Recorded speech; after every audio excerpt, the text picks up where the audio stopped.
Bismillahirrahmanirrahim. Alhamdulillah rabbil alamin.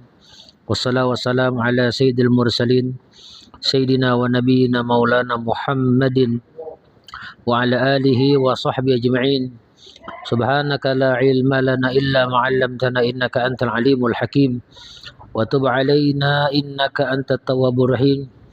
Wala haula wala quwwata illa billahil aliyil azim. Amma ba'du. Faqad qala al-imamul muallif rahimahullahu ta'ala wa adama an-naf'a bihi wa bi barakati 'ulumihi wa bikum bid-darain amin ila an qala radhiyallahu an halaman 13 pasal yang ke-9 kitab Adabul Insan.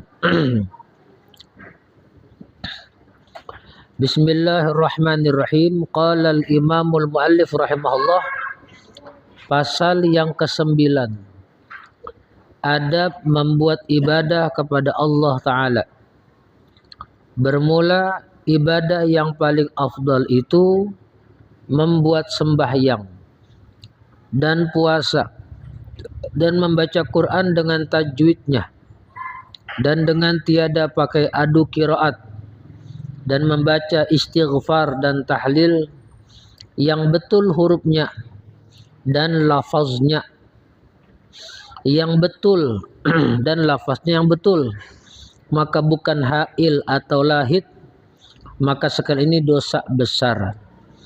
Dan sunat membaca salawat dan doa-doa dan zikir-zikir yang warid yang telah diamalkan oleh Rasulullah SAW, yaitu seumpama yang ada sekali itu di kitab Maslakul Akhyar adanya. Wallahu a'lam bissawab. Wa ilmuhu atammu ahkam wa la ilma lana illa ma'allam. Pasal yang ke-9, Habib Utsman bin Yahya rahimahullah, mufti Betawi, ingin menjelaskan kepada kita melalui karya beliau tentang tata cara beribadah pada Allah dan ibadah yang sebetulnya. Ibadah yang sebenarnya, bukan yang asal ibadah. Ibadah yang sesungguhnya itu adalah ibadah yang tentunya dilandaskan dengan ilmu pengetahuan. Sebab ibadah tanpa ilmu maka sia-sia. Ya. Fa kullu man bi ghairi ilmin ya'malu a'maluhu mardudatun la tuqbalu. Setiap amal ibadah yang tidak dilandaskan dengan ilmu, maka ibadahnya sia-sia, tidak diterima sama Allah. Tuh, berarti semua ibadah yang kita kerjakan harus landasannya ilmu. Nah, tanpa ilmu ditolak sama Allah Ta'ala.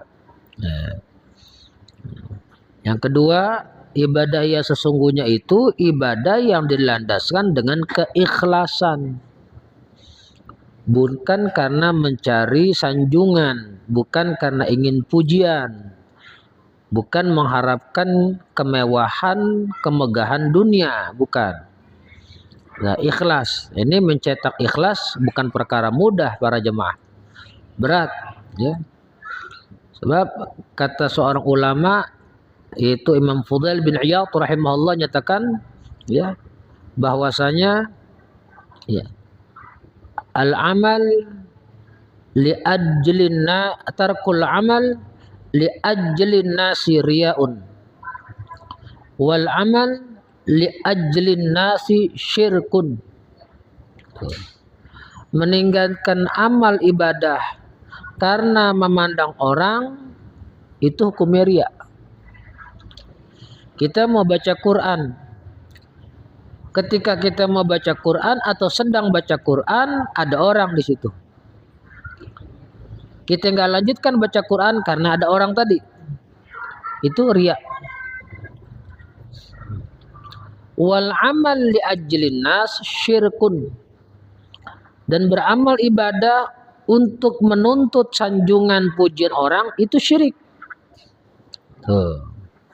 Jadi ninggalin amal ibadah karena memandang orang dihukumkan riya, beramal karena orang dihukumkan syirik.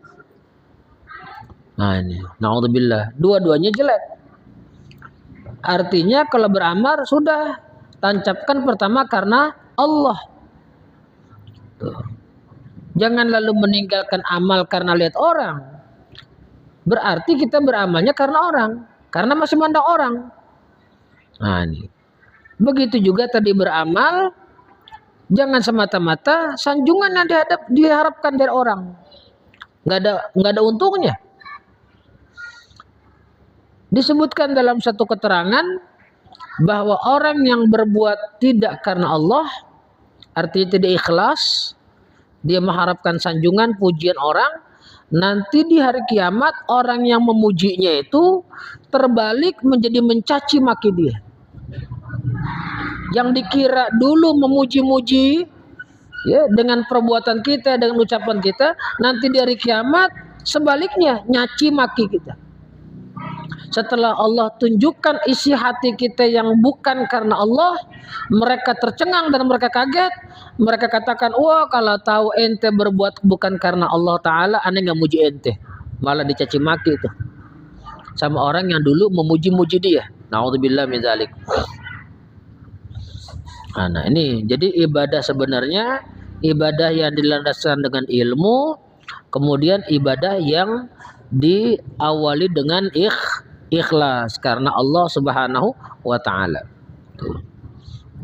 Jadi makanya kalau ada ilmu bisa membedakan ini sah atau tidak sah, ini batal atau tidak, ini sesuai dengan syariat atau tidak. Itu semuanya adalah yang menjadi pedoman ilmu. Tuh. Ilmunya itu nanti yang bisa membedakan.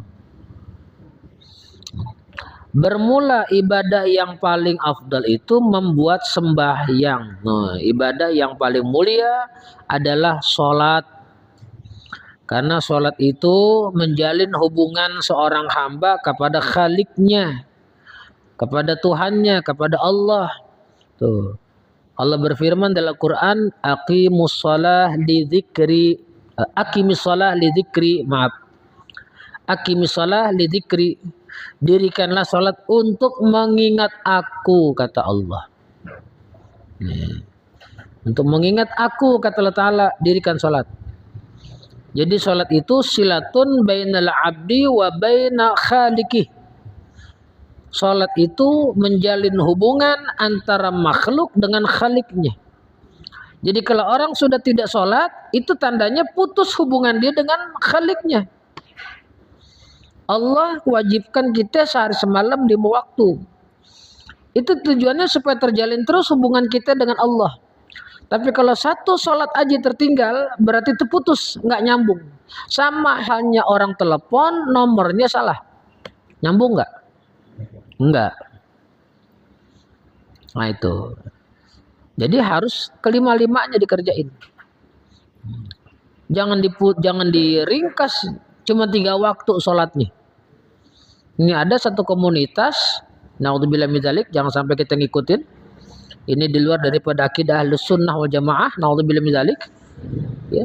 Yang berpendapat bahwa sholat sehari semalam itu 3 waktu, 3 kali. Jadi enggak 5. Naudzubillah. Ini keluar dari akidah Ahlus Sunnah wal Jamaah. Kembali ke masalah. Nah, jadi amalan ibadah yang paling mulia adalah sholat. Sholat kita tuh.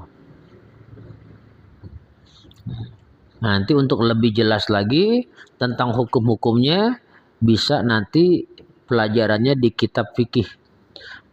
Insya Allah di kitab yang satunya itu. Kitab Hidayatul Salikin tuh. Itu nanti ada fikihnya di situ.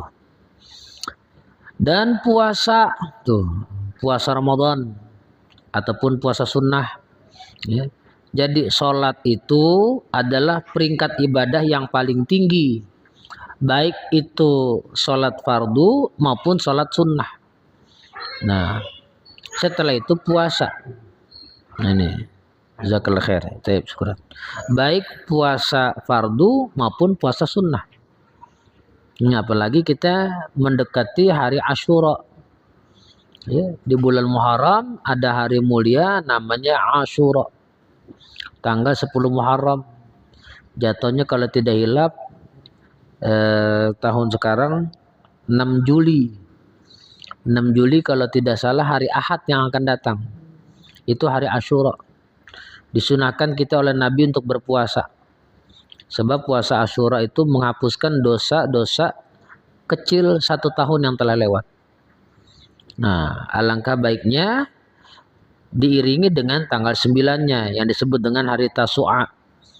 Jadi 9, 10. Ya. Atau 10, 11. Ya, 9-nya enggak, 10 dengan 11. Atau apalagi kalau lebih baik lagi, mau lebih banyak pahala, 9, 10, 11. Nabi nyatakan la in baqitu ila qabilin la asmanna tasi'a atau kama qala Nabi sallallahu alaihi wasallam. Seandai kata usiaku dipanjangkan umur taala sampai tahun yang akan datang, aku akan puasa tanggal 9 Muharram. Tapi belum sampai bulan Muharram Rasulullah sudah wafat. Ini artinya Nabi juga menganjurkan kita puasa tanggal 9 Muharram yang kita sebut dengan hari Tasu'a. Nah, kenapa Nabi kok nyuruhin kita jangan hari Asyura semata-mata, walaupun boleh-boleh aja, cuman Asyura aja, untuk membedakan antara puasa kita dengan orang Yahudi. Karena orang Yahudi juga itu berpuasa di hari Asyura.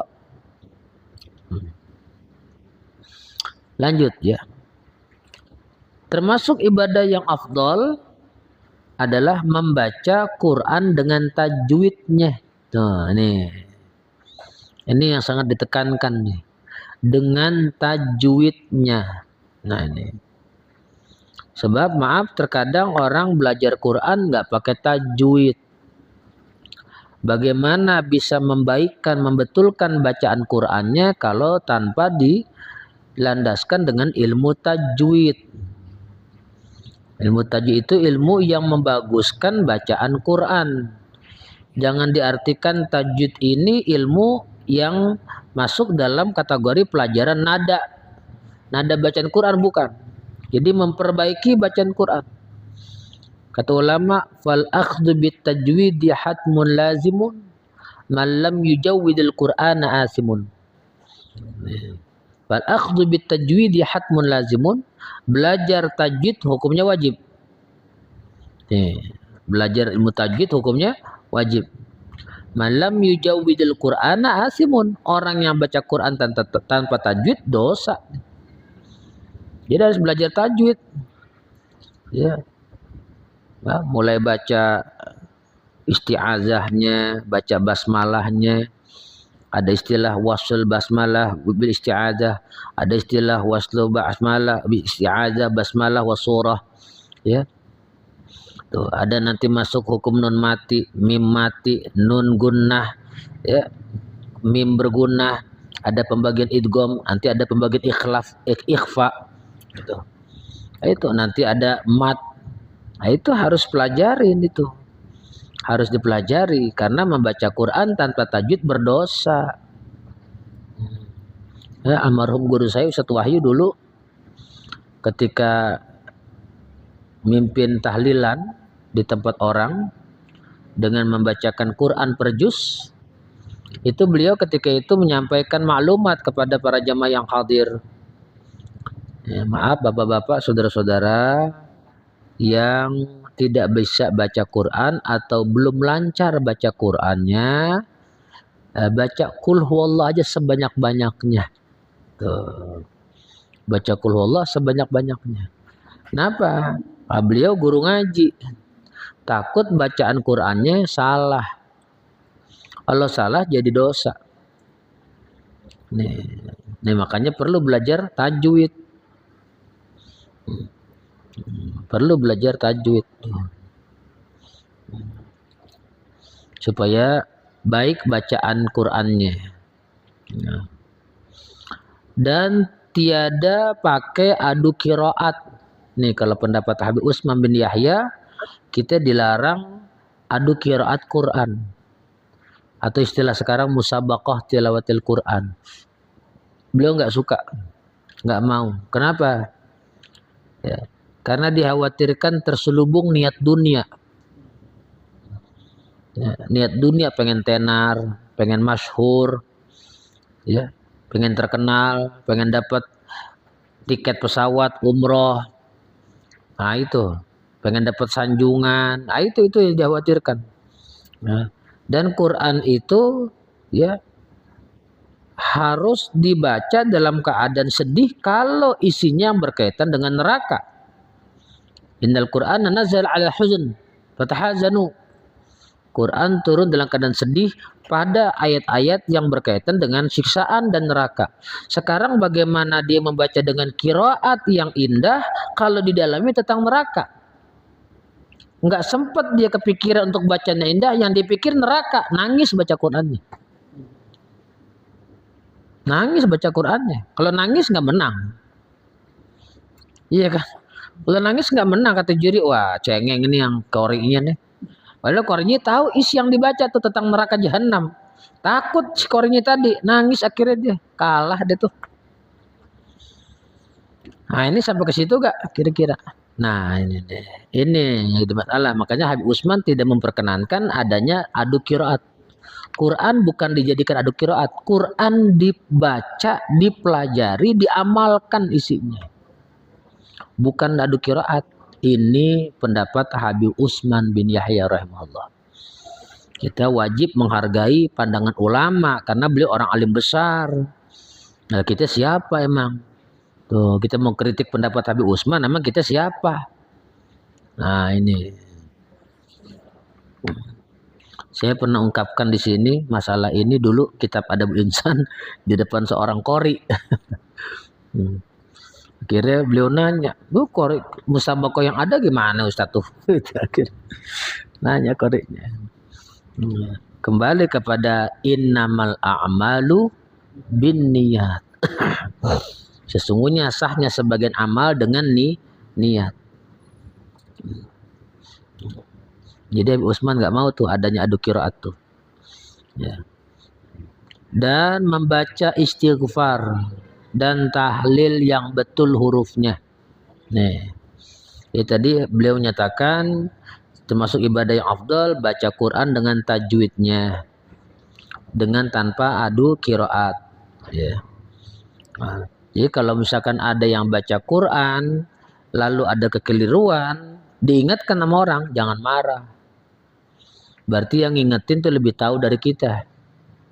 Nggak mungkin dia ngingetin kalau dia nggak tahu. Tapi kalau orang nggak tahu, khair aja udah. Ya, Zain, Kuwais, kata orang Saudi. Toyib, good, udah sampai di situ dah. Cakep udah pokoknya dah. Masa batas gitu doang. Tapi bagi yang paham tajwid, tidak nyaman kupingnya mendengarkan. Karena bacaannya masih ada yang keliru.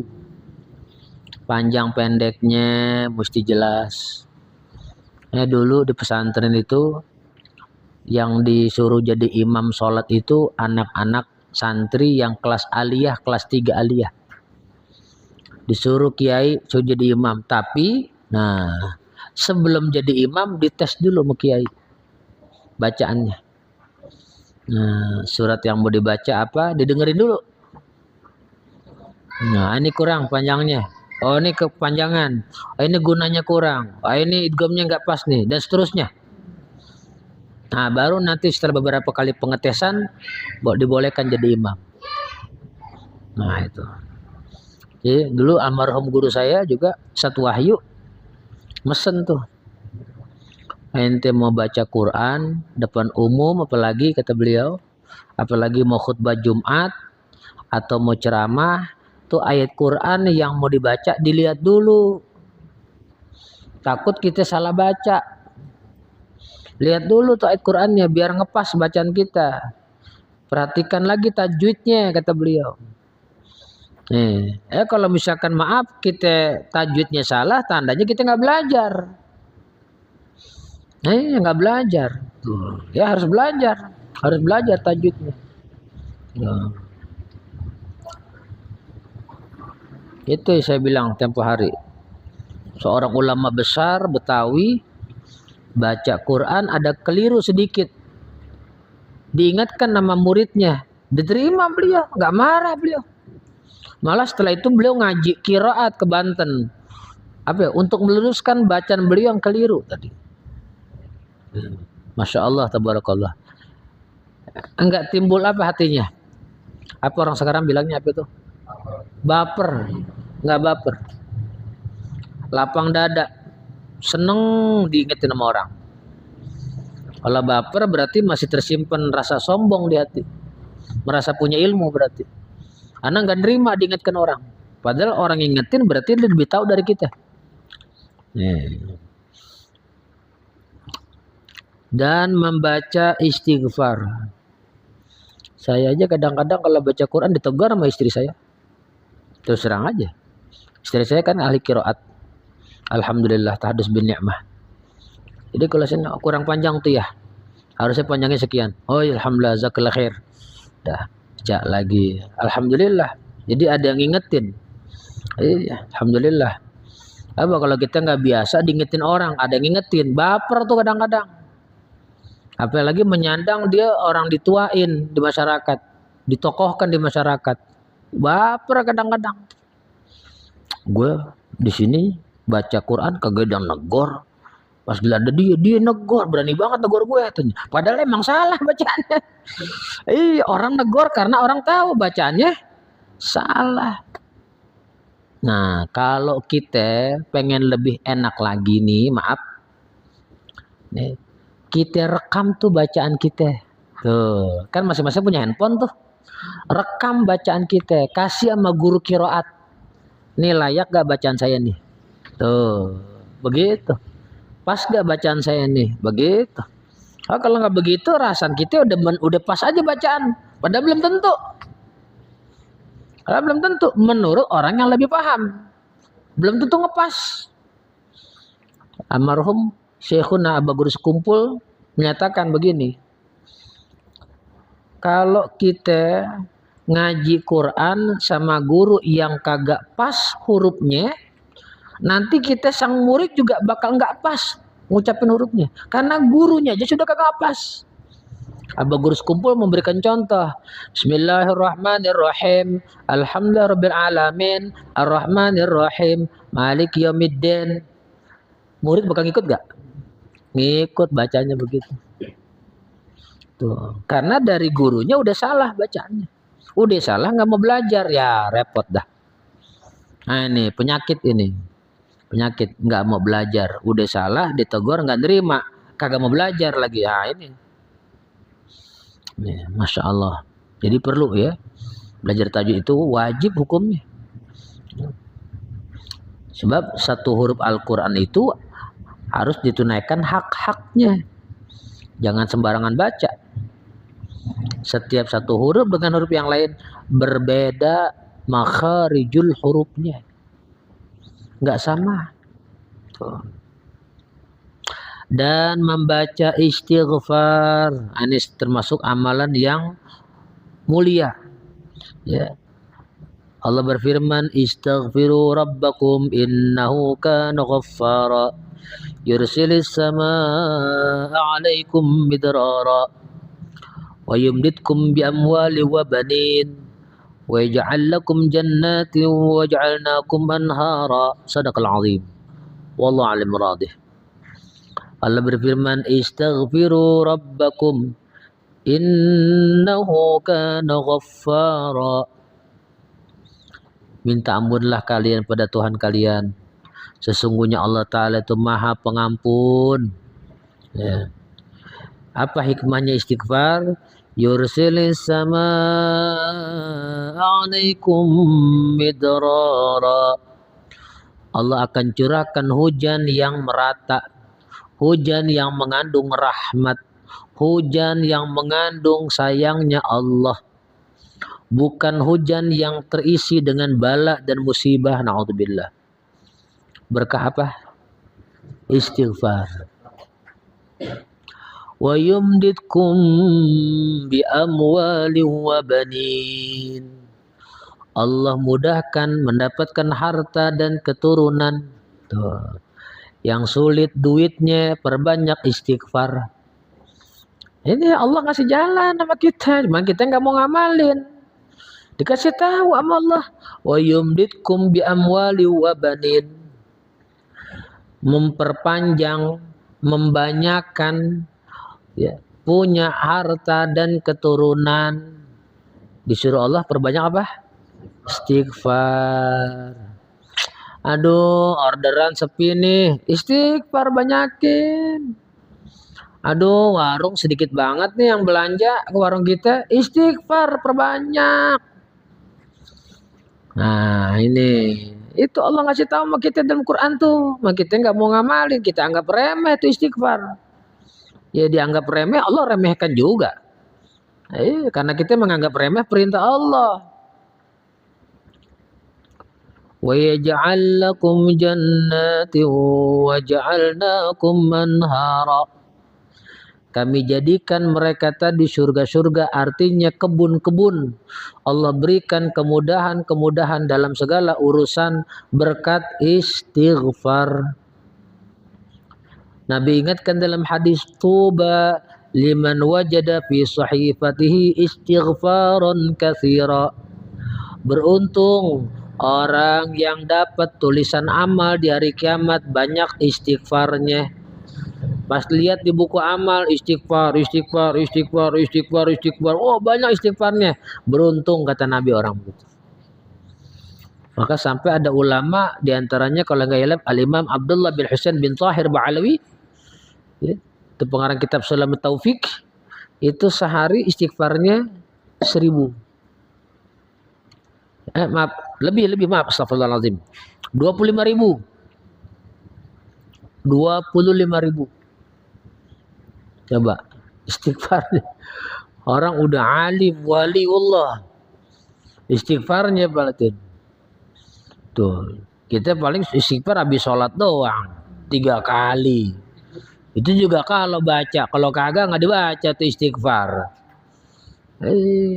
Nabi kita aja sallallahu alaihi wasallam aja ngajarin istighfar habis sholat, Nabi nggak diem mulutnya, istighfar 3 kali. Berarti kan Nabi mendidik kita itu. Perbanyak istighfar tuh. Istighfar ya. Minimal redaksi yang pendek astagfirullahalazim, astagfirullahalazim, astagfirullah, itu minimal. Boleh dengan redaksi yang panjang terserah, yang penting isinya ada istighfar. Maka lihatin, setiap susunan wiridan ulama aulia salihin pasti ada istighfarnya. Pasti ada istighfarnya. Lihat aja. Wirdul Latif, Ratib Atas, Ratib Haddad, Ratib Al-Aidrus, Hizib Bahar, Hizib Nawawi, Hizib Ikhfa, Hizib Ghazali, Hizib Qadiri, ya, Hizib Bahar. Pasti ada istighfar. Ya, jadi jangan bosan kita istighfar terus. Dan tahlil yang betul hurufnya tuh, tahlil yang betul hurufnya, jangan mentang-mentang cuma tahlil bukan bacaan Quran ini, jangan, tetap yang benar bacaannya. Kalau benar bacaannya, buat guru-guru yang ngajar tajwid enak kupingnya ngedenger, enak kupingnya. Kalau yang kagak paham ya iya aja udah jadi aja, tapi yang paham kagak enak ngedengernya. Dan lafaznya yang betul tuh, jangan asal ngucapnya. Tadi tuh kembali kepada masalah yang tadi, makanya harus belajar begitu, harus mengaji begitu. Biar sudah jadi guru tetap belum gugur kewajiban untuk belajar. Jadi seorang guru itu harus menyisihkan waktu, dia menambah ilmu lagi kepada guru yang lain. Ya. Kalau dia nggak nambah, ilmunya segitu-gitu doang, udah nggak nambah-nambah, segitu-gitunya aja udah. Pembahasan yang diulang-ulang itu aja itu, kagak ada pembahasan yang lain. Kenapa? Karena memang kagak ngaji ke tempat yang lain. Atau nggak mau ngaji lagi. Nah itu penyakit tuh, penyakit guru ngaji, dia merasa cukup dengan ilmunya sehingga nggak mau ngaji. Padahal kalau kita mengkaji ilmu agama, banyak sekali kekurangan kita, banyak sekali kekurangan kita. Itu. Maka bukan hail.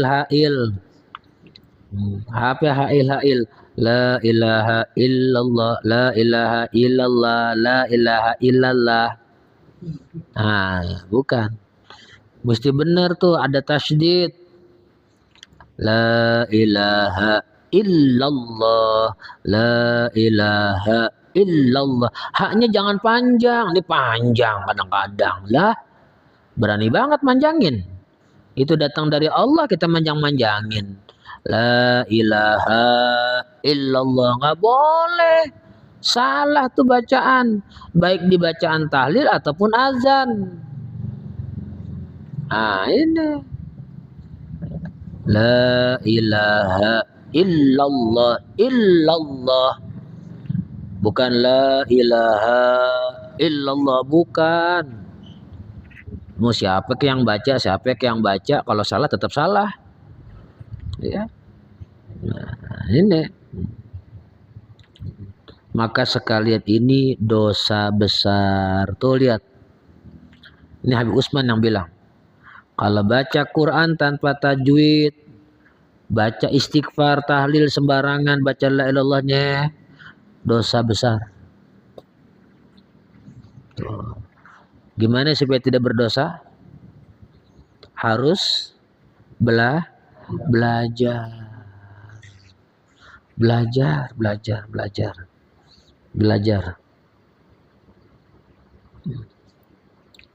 Dan sunnah membaca sholawat. Tuh. Tadi udah selesai tuh ya, istighfar, tahlil. Ya. Kalau tahlilan lihat kondisi. Kalau udah larut la ilaha illallah jangan sampai 100, kasihan orang ngantuk. Ada yang begitu? La ilaha illallah, la ilaha illallah. Kalau kagak 100 nggak berhenti. Nguap orang. Lihat sikon kalau mimpin segala sesuatu. Jangan main asal maunya kita. Ini udah agak larut nih, ringkas aja, yang penting ada bacaannya. Ini semua dibaca, dari pisangan sampai ke klender. Yang ngedenger, nggak paham nih orang. Ini ilmu kemasyarakatan nih, kita dapat dari guru-guru kita.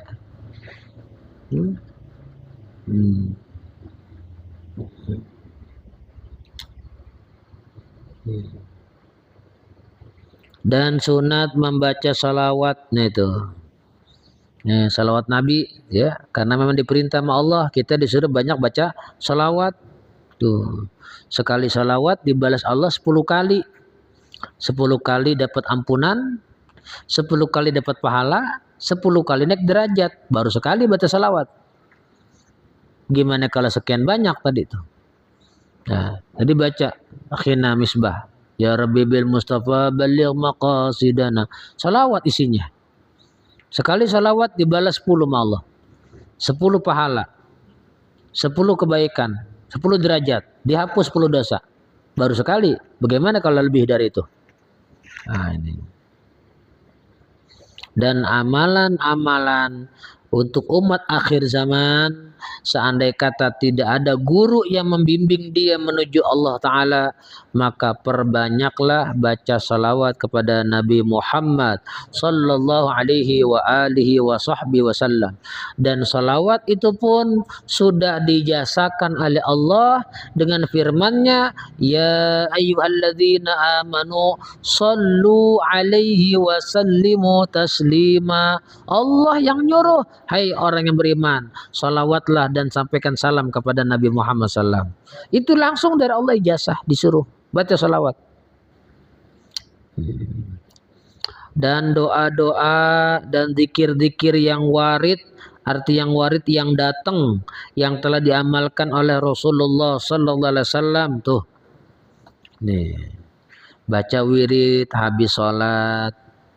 Jangan diem-dieman kayak orang gagu. Diem aja. Tahu baca apaan? Diem aja. Sejadah yang diliatin. Mentang-mentang pulang umroh. Sejadah yang diliatin. gue kemarin ke sini nih ke Ka'bah nih, gue sholat di sini nih. Ya Allah, habis sholat disuruh zikir. Ya, habis sholat disuruh zikir, bukan diem. Tuh, Imam Nawawi menyatakan bahwa Nabi kita bahwasannya berzikir habis sholat itu sudah ada dari era Nabi kita Muhammad SAW. Tuh Imam Nawawi yang bilang tuh rahimahullah taala. Nah, jadi zikir habis sholat jangan diam, ya.